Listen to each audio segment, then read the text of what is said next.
ராசி சக்கரத்தில் ஆறாவதாக அமைந்திருக்கக்கூடிய நம்மளுடைய ராசி யாருன்னா கன்னி ராசி. இந்த கன்னி ராசி அன்பர்கள் ரொம்ப யதார்த்தவாதிங்க.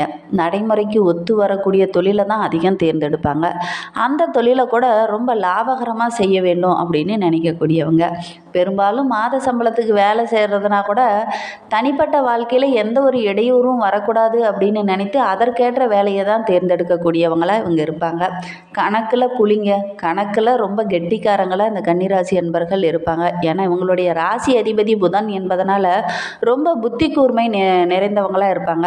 ஒரு இடத்துக்கோ ஒரு வேலைக்கோ போகிறாங்கன்னா அந்த இடத்துல பார்த்த உடனே அவங்க கணிச்சிடுவாங்க யார் கரெக்ட் அந்த இடத்துல தப்பு பண்ணியிருக்காங்க, எங்கே அந்த இடத்துல யாரெல்லாம் எந்தெந்த இடத்துலலாம் தவறு பண்ணியிருக்கிறாங்களோ அது மட்டும்தான் இந்த கன்னிராசி அன்பர்களுக்கு பெரும்பாலும் கண்ணால் தெரிய மாதிரி இருக்கும். அதே மாதிரி அலுவலகத்தில் கூட இவங்களுக்குன்னு ஒரு தனி மரியாதை கிடைக்கக்கூடிய ஒரு வேலையை தான் இவங்க பெரும்பாலும் தேர்ந்தெடுப்பாங்க. எல்லாம் புள்ளி விவரமாக கை விரலில் நுனியில் வைத்திருக்கக்கூடியவங்களாம் இந்த கன்னிராசி அன்பர்கள் பெரும்பாலும் இருப்பாங்க. பெரும்பாலும் பார்த்திங்கன்னா இவங்களுக்கு நினைவாற்றல் ரொம்ப அதிகமாகவே இருக்கும். ஒரு விவரத்தை கேட்ட உடனே அடுத்த செகண்டே பார்த்திங்கன்னா அதை பார்த்து சொல்லக்கூடியவங்க அப்படின்னா நம்மளுடைய கன்னிராசி அன்பர்களாக தான் இருப்பாங்க. எல்லோரையும் எல்லாவற்றையும் எடுத்துக்காட்டாக டக்கு டக்குன்னு சொல்லக்கூடியவங்க, அதுவும் வரிசையாக சொல்லக்கூடியவங்க அப்படின்னு பார்த்திங்கன்னா இந்த கன்னிராசி அன்பர்களாக தான் இருப்பாங்க. முதலாளியாக இருந்தாலும் கூட நிர்வாகியாக இருக்கிறதுல தான் விருப்பமுள்ளவங்களாக இவங்க இருப்பாங்க. இன்ப துன்பங்களை கூர்ந்து கவனிக்கக்கூடியவங்க. அதே மாதிரி ஒவ்வொரு விஷயத்திலையும் தன்னுடைய பங்கு எவ்வளோ இருக்குது அப்படின்னு யோசித்து செயல்படக்கூடியவங்க. தங்கிட்ட வேலை செய்கிறவங்களா இருக்கட்டும் அல்லது இவங்கள சுற்றி இருக்கிறவங்களா இருக்கட்டும், யாராவது ஒரு சின்ன தவறு செஞ்சிட்டாங்க அப்படின்னா மன்னிக்கிற மனப்பக்குவம் அவங்களுக்கு கொஞ்சம் கவர் தான். அவங்க தவறு செஞ்சிட்டாங்க அப்படிங்கிறத அடிக்கடி சுட்டி காட்டக்கூடியவங்களாகவும் இந்த கன்னிராசி அன்பர்கள் பெரும்பாலும் இருப்பாங்க. அது மட்டும் இல்லை, இந்த கன்னிராசி அன்பர்கள் பெரும்பாலும் யாருக்காவது பணம் தேவைப்படுது அல்லது பண உதவி தேவைப்படுது அப்படின்னா அந்த இடத்துல போய் அவங்களுக்கு நேரடியாக பணத்தை கொடுத்து உதவ மாட்டாங்க. அந்த தற்பெருமை அவங்களுக்கு பிடிக்கவே பிடிக்காது. யாராவது ஒருத்தர் மூலிமா அந்த பணத்தை கொடுத்து அவங்க மூலிமா தான் அந்த உதவியை செய்வாங்க. அதே மாதிரி இவங்களுக்கு ஒரு தேவை அப்படின்னா கூட நேரடியாக அவங்களுக்கு அந்த தேவை நிறைவேறாது. யாராவது ஒருத்தர் மூலிமா தான் அந்த தேவை நிறைவேறக்கூடிய ஒரு சூழ்நிலை பெரும்பாலும் அமையும். எப்படி சொல்கிறது அப்படின்னா, ஒரு கல்லூரி மாணவர்களுக்கோ அல்லது ஒரு பள்ளி மாணவர்களுக்கோ இவங்க உதவலாம் அப்படின்னு நினைப்பாங்க. ஆனால் அவங்க மூலிமா நேரடியாக போய் அந்த மாணவர்களுக்கோ குழந்தைங்களுக்கோ உதவி செய்யாமல் அந்த கல்லூரி நிர்வாகம் மூலிமா உதவி செய்கிறது, இந்த மாதிரி பணிகளை தான் அதிகம் செய்யக்கூடியவங்களா, இந்த மாதிரி வகையில் தான் உதவக்கூடியவங்கள இந்த கன்னிராசி அன்பர்கள் பெரும்பாலும் இருப்பாங்க. மக்கள் மீது ஒரு அன்பு பரிவர்த்தனை இது இருந்தாலும் கூட அதை வெளிப்படையாக காட்டாதவங்க அப்படின்னு பார்த்திங்கன்னா இந்த கன்னிராசி அன்பர்களாக இருப்பாங்க.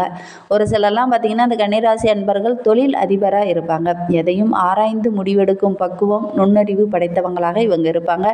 இவர்களை எந்த விதத்துலையுமே ஏமாற்ற முடியாது. ரொம்ப திறமைசாலிங்க. பொய் சொல்லி இவங்களை ஏமாற்றலாம் அப்படின்னு ஒருபோதும் நீங்கள் நினச்சிடாதீங்க. இவங்களை பொய் சொல்லி அவ்வளோ சீக்கிரம் ஏமாற்றவே முடியாது. சிறு சிறு விஷயங்களை கூட ரொம்ப நுணுக்கமாக கவனிக்கக்கூடியவங்களாக இவங்க இருப்பாங்க. கண்ணசைவு விரல் அனைத்தையும் உன்னிப்பாக கவனிக்கக்கூடியவங்க இந்த கன்னிராசி அன்பர்கள் அப்படின்னே சொல்லலாம். யாரையுமே அவ்வளோ சீக்கிரம் எடை போடக்கூடியவங்க அப்படின்னு கூட இவங்கள சொல்லலாம். அதே மாதிரி நடை உடை பாவனை எல்லாமே ஒவ்வொரு அசைவையும் இவங்க நுணுக்கமாக கவனிக்கக்கூடியவங்க.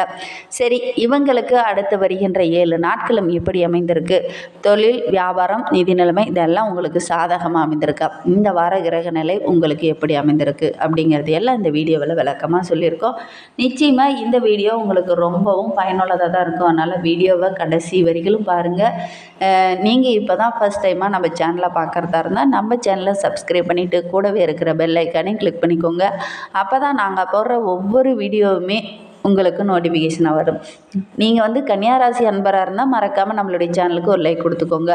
உங்களுடைய உறவுகள் வகையிலையோ அல்லது நண்பர்கள் வகையிலையோ இந்த கன்னியாராசி அன்பர்கள் இருக்காங்க அப்படின்னா மறக்காமல் இந்த வீடியோவை அவங்களுக்கும் ஷேர் பண்ணி விடுங்க. சரி, இந்த கன்னிராசி அன்பர்களுக்கு அடுத்து வருகின்ற 7 நாட்களும் எப்படி அமைந்திருக்கு அப்படிங்கிறத பார்க்கலாம். ஜோதிட ரீதியாக ஏதாவது சந்தேகம் இருக்குது அல்லது ஆலோசனை வேணும் அப்படின்னா டிஸ்கிரிப்ஷனில் ஜோதிடரோட வாட்ஸ்அப் நம்பர் கொடுக்கப்பட்டிருக்கு. அந்த நம்பருக்கு கால் பண்ணி முன்பதிவு செய்து உங்களுடைய சந்தேகங்களுக்கு நல்ல ஒரு தீர்வு கிடைக்கும். நாங்கள் சொல்கிறது எல்லாமே பொதுவான பலன்கள் தான். உங்களுடைய தனிப்பட்ட ஜாதகத்தையும் தசாபுத்தியும் வைத்து கணிக்கும் போது தான் அது கரெக்டாக எப்படி இருக்குது அப்படிங்கிறத சொல்ல முடியும். அதனால் முடிந்த அளவுக்கு உங்களுடைய தனிப்பட்ட ஜாதகத்தில் எப்படி இருக்குது அப்படிங்கிறத ஓரளவுக்கு கேட்டு தெரிஞ்சுக்கிறது நல்லது. இந்த கன்னியாராசி அன்பர்களுக்கு அடுத்து வருகின்ற 7 நாட்களும் எப்படி அமைந்திருக்கு அப்படின்னா, சூரியன் வந்து 5ஆம் இடத்துல அமர்ந்திருக்கிறார். கடினமான வார்த்தையை எந்த காரணத்துக்காகவும் இந்த டைமில் நீங்கள் பயன்படுத்தாதீங்க. அப்படி பயன்படுத்தினீங்க அப்படின்னா சின்ன சின்ன அவப்பேறுகள் ஏற்படுவதற்கான ஒரு சூழ்நிலை இருக்குது. யாருக்கிட்டையுமே நீங்கள் வார்த்தையை பயன்படுத்தாது, பெரியவங்க, அக்கம் பக்கத்தில் இருக்கிறவங்க, வேலை செய்கிற இடத்துல, இது எல்லா இடத்துலையுமே கடினமான வார்த்தைகளை பயன்படுத்தாதீங்க.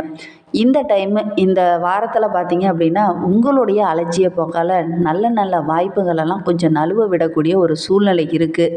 வாய்ப்பை வந்து கரெக்டாக பயன்படுத்திக்கோங்க. வாய்ப்பு ஒரு முறை தான் கிடைக்கும். ஆனால் வாய்ப்பை நழுவ விட்டுட்டீங்க அப்படின்னா மறுபடி கிடைக்கிறது அப்படிங்கிறது கொஞ்சம் கஷ்டம்தான். அதனால் முடிந்த அளவுக்கு இந்த நல்ல வாய்ப்புகளை கரெக்டாக பயன்படுத்திக்கோங்க. சந்திரனோட இடப்பெயர்ச்சி உங்களுக்கு சந்தோஷமான செய்தியை கொண்டு வரக்கூடிய ஒரு வாரமாக இந்த வாரம் அமைந்திருக்கு. ஏற்றுமதி இறக்குமதி தொழிலில் இருக்கிறவங்களுக்கு நல்ல ஒரு முன்னேற்றமான பலனை இந்த வாரத்தில் எதிர்பார்க்கலாம். அந்த அளவுக்கு நல்ல ஒரு யோகமாக இருக்கிறார் சந்திர பகவான். ஆனாலும் உங்களுடைய ராசியில் பார்த்தீங்கன்னா சூரிய பகவான் 5ஆம் இடத்துல இருக்கிறதுனால சின்ன சின்ன இடையூறுகள் வரக்கூடிய ஒரு சூழ்நிலை இருக்குது. கொஞ்சம் கவனமாக இருந்துக்கோங்க. செவ்வாய் 10ஆம் இடத்துல இருக்கிறார். உறவினர்கள் உள்குத்து வேலையெல்லாம் பார்ப்பாங்க. குடும்பத்துலேயும் சரி, வேலை செய்கிற இடத்துலையும் சரி, சின்ன சின்ன குழப்பங்களை உண்டு பண்ணுவாங்க. அதனால் ரொம்ப கவனமாக இருந்தீங்க அப்படின்னா பெரிய பாதிப்பு எதுவும் வராது. அதனால் இந்த குடும்ப உறவுகிட்ட பேசும்போதும் அல்லது வேலை செய்கிற இடத்துல பேசும்போதும் இந்த உள்குத்து வேலை யார் செய்கிறாங்க அப்படிங்கிறத ஓரளவுக்கு நுணுக்கமாக கவனிச்சிங்கன்னா நீங்களே புரிஞ்சுக்குவீங்க. அதனால் கொஞ்சம் நுணுக்கமாக ஆராய்ந்து செயல்படக்கூடிய ஒரு வாரமாக இந்த வாரம் அமைந்திருக்கு. இந்த நுணுக்கத்தை நீங்கள் கரெக்டாக பயன்படுத்தலை அப்படின்னா சின்ன சின்ன இன்னல்களை சந்திக்க வேண்டிய ஒரு சூழ்நிலை இருக்குது. கொஞ்சம் கவனமாக இருந்துக்கோங்க. மனைவியோட மனதுக்கு இதமான ஒரு வாரமாக இந்த வாரம் அமைந்திருக்கு. உங்களுடைய மனைவியோட விருப்பங்களை எல்லாமே இந்த வாரத்தில் நிறைவேற்றுவீங்க. அதனால் இந்த வாரத்தை பொறுத்த வரைக்கும் ரொம்ப மகிழ்ச்சி நிறைந்த வாரமாக இந்த கன்னியாராசி அன்பர்களுக்கு அமைந்திருக்கு. புதன் 4ஆம் இடத்துல இருக்கிறார். வியாபாரத்திலலாம் விரிவுபடுத்தணும் அப்படின்னுங்கிற ஒரு எண்ணம் மேலோங்கும். அப்படி விரிவுபடுத்தினீங்கன்னா கூட நல்ல ஒரு லாபம் கிடைக்கக்கூடிய ஒரு வாரமாக இந்த வாரம் அமைந்திருக்கு. திடீர் பொருளாதாரத்தில் பார்த்திங்கன்னா நல்ல ஒரு வரவு வளர்ச்சி இதெல்லாம் வரக்கூடிய ஒரு யோகம் இருக்குது. அதனால் திக்குமுக்காட வைக்கும். அந்த அளவுக்கு நல்ல ஒரு யோகமான வாரமாக இந்த வாரம் அமைந்திருந்தாலும் உங்களுடைய உறவுகள் விஷயத்தில் கொஞ்சம் கவனமாக இருந்துக்கோங்க. உள்குத்து வேலையை யார் பண்ணுறாங்க அப்படிங்கிறது ஓரளவுக்கு கண்டுபிடிச்சு நீங்கள் செயல்பட்டீங்கன்னா இந்த வாரம் உங்களுக்கு சிறப்பான வாரமாக அமையும். குரு பகவான் 9ஆம் வீட்டில் இருக்கிறார். மனைவி மக்கள் ஆசைப்பட்ட துணிமணியெல்லாம் வாங்கி கொடுத்து ரொம்ப மகிழ்ச்சிகரமாக நீங்கள் செயல்பட போகிறீங்க. ஒரு சிலர்லாம் பார்த்திங்கன்னா ஆடை ஆபரணங்கள் வாங்குவதற்கான ஒரு யோகமெல்லாம் இருக்குது. அதனால் இந்த வாரம் ரொம்ப சிறப்பான வாரமாகவும் மகிழ்ச்சி நிறைந்த வாரமாகவும் அமைந்திருக்கு. கொஞ்சம் கவனமாக இருந்தீங்க அப்படின்னா சுக்கிரன் 6 மற்றும் 7ஆம் இடத்துல இருக்கிறார். சினிமா துறையில் இருக்கிறவங்க சின்ன சின்ன சிக்கல்களை சந்திக்க வேண்டிய ஒரு சூழ்நிலை இருக்குது. கவனமாக இருங்க. அரசியல் துறையில் இருக்கிறவங்க மக்கள் மத்தியில் நல்ல ஒரு செல்வாக்கு அதிகரிக்கக்கூடிய ஒரு வாரமாக இந்த வாரம் அமைந்திருக்கு. அதே மாதிரி தொண்டர்கிட்ட பேசும்போது கொஞ்சம் நுணுக்கமாக பேசுங்க. அவசரப்பட்டு தடிமனான வார்த்தைகளை பேச வேண்டாம். நிதானமாக இருக்கிறது நல்லது.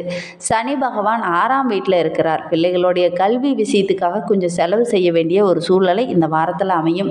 ராகு பகவான் 7ஆம் இடத்துல இருக்கிறார். குடும்பத்தில் சின்ன சின்ன சண்டை சச்சரவுகள்லாம் நிலவக்கூடிய ஒரு சூழ்நிலை இருந்தாலும் கூட இதெல்லாம் எப்படி சமாளிக்கிறது அப்படிங்கிறத ஓரளவுக்கு உங்களுடைய புத்திசாலித்தனம் சிறப்பாக இருந்தது அப்படின்னா பெரிய பாதிப்பு சண்டை சச்சரவு இதெல்லாம் ஏற்படாமல் உங்களால் காப்பாற்ற முடியும். கொஞ்சம் கவனமாக இருங்க. கேது பகவான் 1ஆம் இடத்துல இருக்கிறார். கடன் வாங்கி செலவு செய்கிறத உங்களுக்கு அறவே பிடிக்காது. இருந்தாலும் இந்த டைமு கடன் வாங்கி செலவு செய்யக்கூடிய ஒரு சூழ்நிலை தான் அமையும். அதனால் கொஞ்சம் கஷ்டப்பட வேண்டிய ஒரு சூழ்நிலை இந்த வாரத்தில் அமையக்கூடிய நிலை இருக்குது. அதனால் கொஞ்சம் கவனமாக இருங்க. இந்த வாரத்தில் கடன் வாங்கிறது கடன் கொடுக்குற விஷயத்தெல்லாம் கொஞ்சம் நிதானமாக இருங்க. அவசரம் வேண்டாம். அதே மாதிரி கடன் வாங்கி செலவு செஞ்சு பெரிய பிரச்சனையெல்லாம் மாட்டிக்க வேண்டாம். கொஞ்சம் நிதானமாக இருந்தீங்க அப்படின்னா பெரிய பாதிப்பு எதுவும் வராது.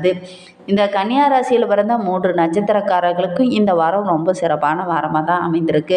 கன்னி ராசியில் சித்திரை நட்சத்திரத்தில் பிறந்தவங்களுக்கு அடுத்து வருகின்ற நாட்கள் ரொம்ப சிறப்பான நாட்களாக அமைந்திருக்கு. உறவுகள் விஷயத்தில் கொஞ்சம் கவனமாக இருந்துக்கோங்க. கன்னியா ராசியில் அஸ்தம் நட்சத்திரத்தில் பிறந்தவங்களுக்கு அடுத்து வருகின்ற 7 நாட்களும் ரொம்ப சிறப்பான நாட்களாக இருக்குது. நல்ல ஒரு முன்னேற்றத்தை இந்த வாரத்தில் நீங்கள் எதிர்பார்க்கலாம். கன்னி ராசியில் உத்திரம் 2, 3, 4 பாதங்களில் பிறந்தவங்களுக்கு இந்த வாரம் ரொம்ப கவனமாக செயல்படக்கூடிய ஒரு வாரமாக இருக்குது. மற்றவங்க கிட்ட கொஞ்சம் ஆலோசனை கேட்டு செயல்படுங்க.